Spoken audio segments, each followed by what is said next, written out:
Kagaya po nito mga katribya. Ito, medyo may katas-katas na. Pwede po natin ito na ilang araw, mga isang linggo, pwede na po natin ito pitasin. Pero para sa atin, okay na, pitasin nyo na rin dahil magagamit nyo na rin ito sa kusina. Para tumbungan na yan, ito naman ang magiging kasunod niya. Malaya po siya ngayon, lalaki. Dahil nakuha nyo na, yung pitasin. Kahit may bunga siyang ganito, nakakakuha po tayo ng pailan-ilan na mga bunga na gagamit natin sa ating kusina, mga katribya. Yun po ang technique dyan. Eto, palalakihin po natin yan. Hindi po masama, hindi po makaka-apekto na sabi nila ay mabobunga sa yung kalamansi pagka po hinayaan ng mga bulaklak at mga bunga. Ang sabi nga na iba, malulumpo pa. Hindi po, sa maniwala kayo sa hindi, matagal na kami nagkakalamansi sa ganito.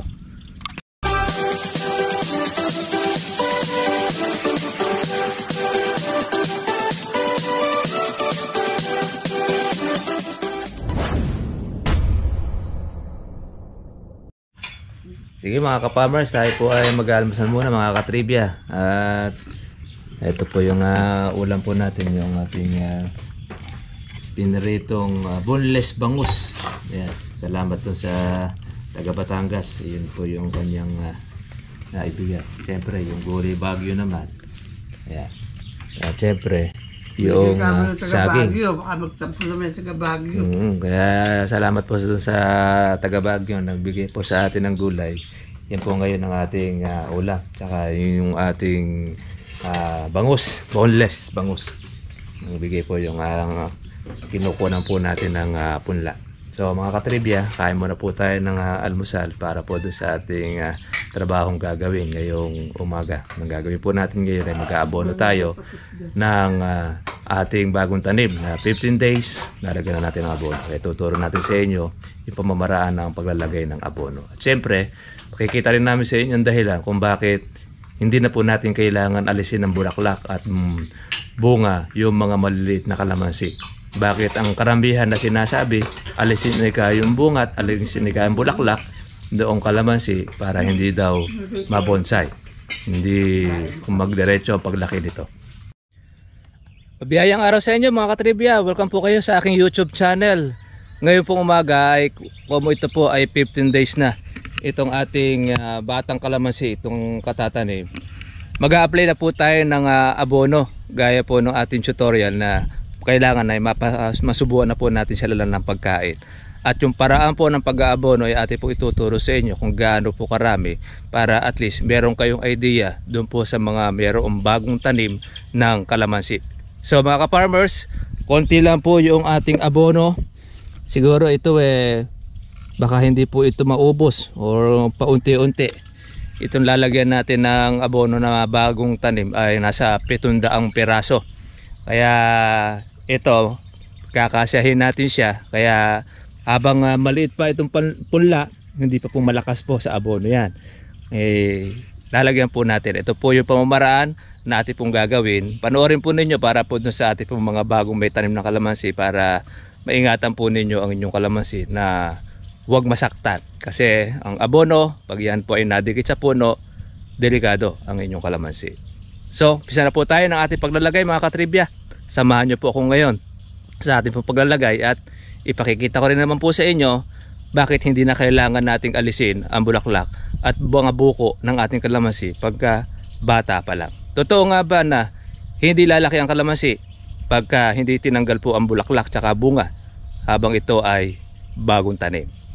Sige po, samahan nyo po ako ngayon mga ka-farmers, mga katribya sa ating tutorial kung paano maglagay ng abono sa batang kalamansi. Ganito lang po mga katribya po yung ating paraan po ng paglalagay ng abono. Ganito lang po kakaunti. Yan. Para lang po siyang betsin. Ito. Ganyan po yung dami niya. Paikot. Kung makakabili po kayo ng betsin na tig-pipiso, ganun lang ang dami ng ating abonong ilalagay. Napaka-menos lang po niyan. Yan. Huwag po nating ididikit sa puno para hindi po indahin. No. Konti-konti lang po ang ating paglalagay mga katribya.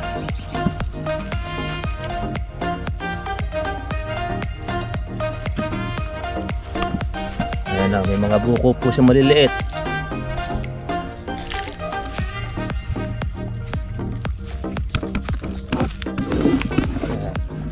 Yun lang naman po yung pamamaraan dyan. Every 15 days mga katribya, lalagyan natin ng abono. Kailangan paglalagay po natin ng abono mga katribya, dapat yung malulusaw siya. Pwede naman yan pagka tag-araw, magtutunaw tayo ng abono sa isang timba, tapos ididilig natin isang ligo sardines na maliit na lata, isang puno ang ating paglalagay.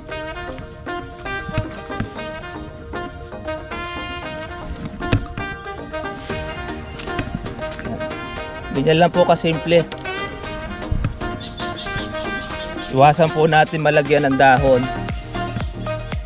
ng abono ang kalamansi natin.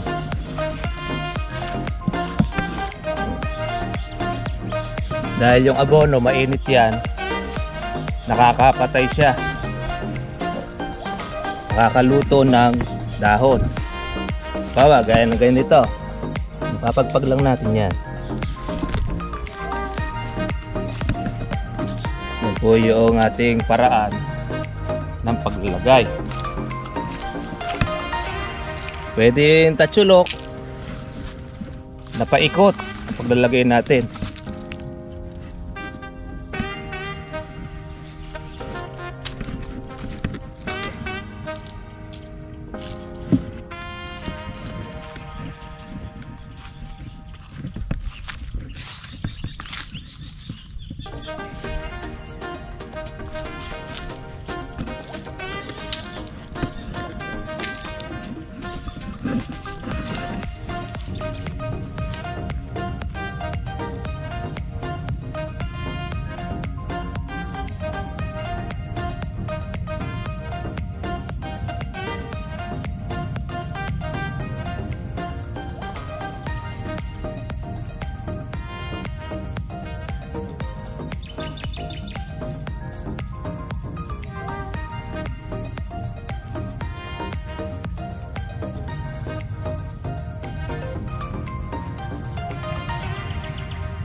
Ganito lang po karami mga katribya yung pong ating lagay po na abono sa ating kalamansi. Itong ganito karami, sapat na po yan. Ayan. Yan lang po yung dami na kailangan po ng kalamansi natin na katatanim, para po hindi niya kagad na mabigla po sa pagpapakain. Kasi para lang po tayo nag-aalaga po dyan ng baby. Sa baby, hindi mo po pwedeng marami kagad ipapakain mo. Siyempre kailangan pa unti-unti muna, yung sapat na kailangan lang ng kanyang katawan. Kaya habang nagkakaedad naman yung mga katribya, 1 buwan, 2 buwan, papalakas ng papalakas po naman yung ating paglalagay ng abono. Yan po yung technique. Pag ito ganitong kabata, ay lalagyan po ninyo ng isang dakot na ganitong abono, baka maimpatyo, mamatay ang inyong kalamansi. Kaya maging mas po sa pag-aabono ay meron rin po siyang kapasidad na ipapakain natin sa kanya. Conforme doon sa edad, conforme kung ilang buwan na po siya, yun po ang paraan ng paglalagay natin ng abono. Kaya hindi basta po tayo nagpakain, ganun na lang. Kailangan merong tasa. Tasado ang ating ilalagay para hindi po masaktan, hindi mag-inda ang kalamansi ninyo. Kapag po ganito mga katribya, kalaki na yung ating kalamansi, o dapat ito yung medyo mas maliit pa. Kaya pipitasin na po natin. Ito basta po pwede na po siyang pitasin. Pipitasin po natin yung ating kalamansi. para hindi po siya mapuwersa. Gaya nito. Ayun, malintog na rin po siya para meron na kayong pakinabang, kukunin nyo na. Basta't merong katas na po pwede na sa inyo na magagamit na ninyo sa inyong kusina o makakalamansi juice. Meron na kayong unang harvest sa inyong kalamansi. Yan po ang ating ginagawa rito mga katribya, para yung kalamansi po natin ito ay hindi po siya masaktan. Ayan. Kaya yan, lalabasan po uli yan ng bulaklak, pati na rin po ng usbong. Yan, magsasanga-sanga yan. Yan po ang technique natin mga katribya.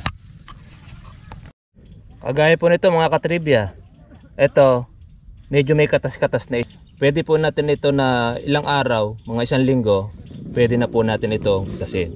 Pero para sa atin, okay na, pitasin nyo na rin dahil magagamit nyo na rin ito sa kusina. Para tumbungan na yan, ito naman ang magiging kasunod niya. Malaya po siya ngayon, lalaki. Dahil nakuha nyo na, yung pitasin. Kahit may bunga siyang ganito, nakakakuha po tayo ng pailan-ilan na mga bunga na gagamit natin sa ating kusina mga katribya. Yun po ang technique dyan. Eto, palalakihin po natin yan. Hindi po masama, hindi po makaka-apekto na sabi nila ay mabobunga sa yung kalamansi pagka po hinayaan ng mga bulaklak at mga bunga. Ang sabi nga na iba, malulumpo pa. Hindi po, sa maniwala kayo sa hindi, matagal na kami nagkakalamansi sa ganito. Eto mga katribya, ito pa itong isa. Lumaki ng husto. Ngayon na pagpitas. Ito mga katribya po yung ating mga tropang mamimitas ng kalamansi. Ayan. Iba matatagalan uli kayo pumitas dyan. Marami rin yan. Kung ilang araw nandiyan kayo niya. Ito. Marami rin. Panunod ano? Dami niya. Sa susunod daw kukunin na, papalitan na. Hindi, Santagaro pa. Santagaro pa. Sabagay, maganda pa naman na sang makakakuha pa kayo ng pangkahoy dyan. Kaya ka lang ba? Lalaki ng buong. Lalagay ko ng bata. Para tutorial. Saglit, ilang ba target nyo ngayon dyan? Ano ba kukunin natin dito? Kung makailang kaya? 30. Ay, saglit nyo lang yan. Hindi pa yari yung naan sa gitna. Sa gitna, hindi pa yari. Kaya Oo, lahat nga doon na open pe. Nakakalahati na ba kayo doon? Di pa. wala, isang daan naman kita may presto. Marami na. 110 pa lang. 110. Hindi pa lang, Wala pa kayo sa kalahati siguro. maka 2 media. Oo, makakuha na 250. Marami-rami rin naging bunga. Ito, dami rin itong panunod.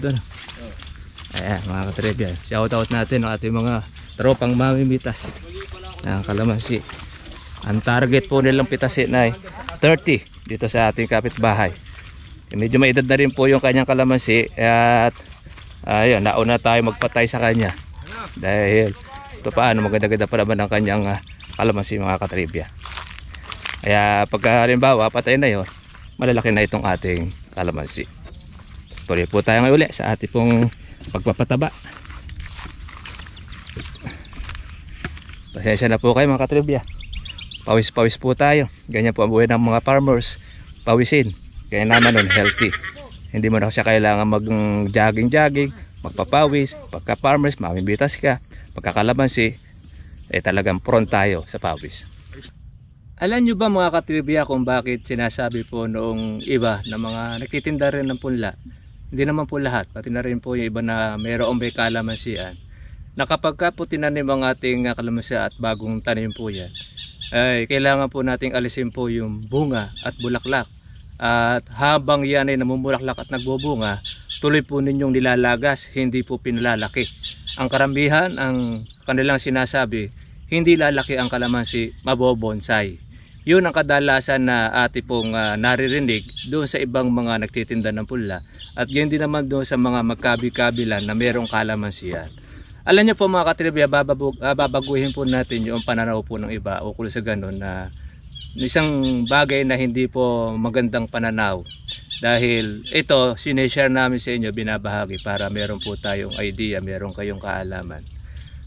Ang isang dahilan kung bakit kadalasan ay yun na sinasabi ng ating pong mga ka-farmers, pati na rin po yung ibang mga nagtitinda po ng punla. Pero hindi naman po lahat ay ganun ang kanilang sinasabi. Merong tama yung kanilang tutorial sa pag-aalaga ng kalamansi, pagpapalaki. Meron din naman na mali ang kanilang tinuturo. Kaya po yun ang kadalasan na sinasabi ng ating po mga ka-farmers. Pagka kasi po ang kalamansi ay habang bata po yan, bawat bulaklak at bawat bunga ay aalisin po ninyo. Ang kadalasan sinasabi ay hindi mapupwersa ang kalamansi natin, hindi po siya lalaki. Hindi po totoo yun, hindi po kami naniniwala. Dahil sa amin, sa tagal na rin po namin nagkakalamansi, yung mga bunga at kalamansi po na ating nakikita sa ating po mga punla, pagka po yan lang ay nagtuloy, ilang piraso, pinagtutuloy na po namin. Hindi naman po nabobonsai po yung kalamansi namin eh. Di bagkus, lumalapad po at lumalabong pa ang sanga. Mintres po ang kalamansi ay nagbubunga po ng maaga, ay lalong mas maganda.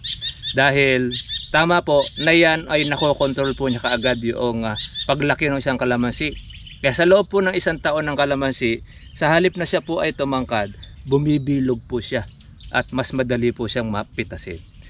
Kaya kung halimbawa kayo magsample lang po kayo ng isang puno ninyo. Halimbawa nagtanim kayo ng kalamansi, meron kayong isang puno, lagasin ninyo ang lahat ng bunga at ng bulaklak. Meron naman pong isang puno, huwag nyo lagasin. Makikita ninyo kung anong epekto. Yung madalas na naglalagas po ng bunga at bulaklak at hindi pinagtutuloy, tumatayog kaagad ang kanyang kalamansi. Tama, lumalaki nga siya, pero lumalaki siyang payat na walang ganong maraming sanga. Pero pagka yung kalamansi ay maaga pa lang po ay inyo pong napagbubunga, hindi po siya tumatayog. Kundi bagkus, bumibilog po siya, lumalapad at nagiging maliit, masarap pitasin. Yun ang maganda po sa kalamansi. Yun po ang technique o pamamaraan na amin pong sinasabi po sa inyo. Dahil yung iba, kaya po ganoon ang sabi ng ibang nating mga ka-farmers, pagka kasi mataas na kalamansi mo, kaya meron na tayo mga subscriber, 2 taon ang kanyang kalamansi, 3 taon ang kanyang kalamansi, hindi na pag-aanihan at ginagamitan na kaagad ng hagdan sa pagpitas. Bakit? Tumayog kaagad eh. Yung mga bunga, pinaglalagas. Isipin ninyo, kung ilang daang puno ang kalamansi mo, 1,000. Paglalagas at pag-aalis lang po ng bunga at bulaklak po ng kalamansi nyo, baka wala na kayong maga kundi magtanggal at mag-alis eh. Pag alis ninyo yan, mga ilang linggo lang, bumulaklak ulit, aalisin mo na naman. Ano na magagawa mo doon sa kalamansi mo? Di alis, tanggal. Ang kalamansi, ang gusto natin bunga eh. Hindi naman yung pag-aalis eh. Kaya nagtataka nga lang kami doon sa iba. Yung iba, ang gusto, paano magparami ng bunga. Iba naman, kung paano mag-alis ng bunga ng kanyang kalamansi. Ano po pipiliin ninyo mga katribya? Bunga o kahoy? Pang gusto ninyo sa kalamansi ninyo mga katribya ay kahoy, tama lang po, alisin ninyo ang bunga. Tatayog yan. Maaga ninyong kakahoy ng kalamansi at pag kinahoy nyo ang kalamansi, bibili na naman kayo uli ng punla. So, hindi kayo nakinabang sa kalamansi. Pero, pag maaga po ninyong pinagbunga ninyong kalamansi mga katribya, bata pa lang, nakikinabang na kayo at mai-enjoy nyo pa na maliit ang kalamansi na mabilog, abot na abot. Kahit anak ninyo, kahit bata, mapipitas. Pagka matangkad ang kalamansi ninyo, matanda lang makakapitas doon. At yan lang pa kaagad, mag-produce ka ng andamyo o ng hagdan. Hindi naman kailangan yun. Ang dito sa amin, yung 5 taong kalamansi, makikita naman ninyo, pandakang kalamansi na malabong, marami magbunga. At nakikita naman nyo sa ating po mga video na tutorial. Yun po ang pamamaraan na ating ginagawa sa ating pong kalamansi sa ganitong bata. Yan bawa, bata po ang kalamansi po ninyo. Gaya no sa akin, meron na kayong sample na aking po pinakita sa inyo. Aalisin lang natin po yung bunga, pag gayaan, pwede na nyong pakinabangan. Pwede nyo nang pigain, pwede na po ninyong kalamansi juice, alisin ninyo para palitan ulit ng panibagong usbong na may bulaklak. Ang kalamansi, para po sa kaalaman nyo mga katribya, napakasipag mamulaklak niyan, masipag magbunga. Kaya sa tag-araw, napakaraming bulaklak eh. Pero, bakit hindi nagtutuloy? Ilan lang nagtutuloy. Meron ka kasing katulong na pumipitas dyan at nag-aalis. Alam niyo ba kung sino nag-aalis dyan? Una-una, yung ibang mga insekto. Gusto na yung bulaklak eh. Kaya kahit na kalamansi ay namuti sa bulaklak, konti lang din makikita ninyo nagtutuloy. Minsan pa ilan-ilan niya eh. Hindi po naman kasi siya totally na yan ay inaalaga na pinabubunga gaya ng talagang ready na sa pamungahin. Kaya yung kalamansi po ninyo mga katribya, yun po ang technique na ating pong ginagawa. Huwag po ninyong alisin dahil pag inalis po ninyo ang bunga, pati na rin po yung mga bulaklak niyan, wala na kayong nagawa kundi mag-alis, magtanggal. At tatayog ng inyong kalamansi 2 taon, 3 taon, matangkad na kalamansi nyo, payat. Mapipilitan kayong mag-pruning ngayon sa gitna. Pag pinroning nyo na yung sa gitna, mga katribya, bawas na antimano ang income ninyo. Bawas na ang kita nyo. At sayang din yung 2 taon, 3 taon, wala kang inaani. Dapat sana yung 1 taon, maganda na ang inaani mo. 2 taon, lalo na 3 taon, mas marami ang yung dapat inaani. Pero dahil kaalis mo ng bunga, aalis mo ng bulaklak, yun ang nangyari, tumayo. Okay po mga katribya, yun po ang technique po natin. Kaya sa ating pong paglalagay, sa ating pag-aalaga ng kalamansi, hayaan nyo lang po ang bulaklak, hayaan nyo lang ang bunga. Yung kayang dalin ng kalamansi ng puno niya, yun ang mapagtutuloy. Hindi lahat po yan ay magtutuloy. Kahit na yan ay namuti sa bulaklak, ang matitira lang po dyan, yung mga matitibay. Okay mga katribya, kahit hindi ninyo alisin, nandyan yan. Pagka nandyan pitasin mo. Pag pinitas mo, naka-harvest ka. Meron ka ng unang harvest sa iyong tanim na kalamansi. So mga katribya, hanggang dito na lang po. Salamat po sa inyo pong pagsubaybay. Nandito ang ating vlog. At kung nagustuhan ninyo ang video na ito, please paki-subscribe. Pwede nyo po paki-share sa ating mga kaibigan na magkakaroon po ng idea. Baka mamaya naglalagas po ng bulaklak at pati na rin ng bunga. Kawawa naman. Hindi po sila makikinabang. Tatayog ng kalamansi, walang aanihin. Sayang ang panahon. Kaya gaya rin dati, ako po si Kuya Berhel Bunag. Lagi po natin tatandaan, ang karunungan at ang kaalaman may katumbas na kayaman. Thank you for watching. God bless all. Kita-kita lang tayo bukas para po sa isang po nating susunod nating episode ng ating Kalamansi series. Bye-bye. God bless all.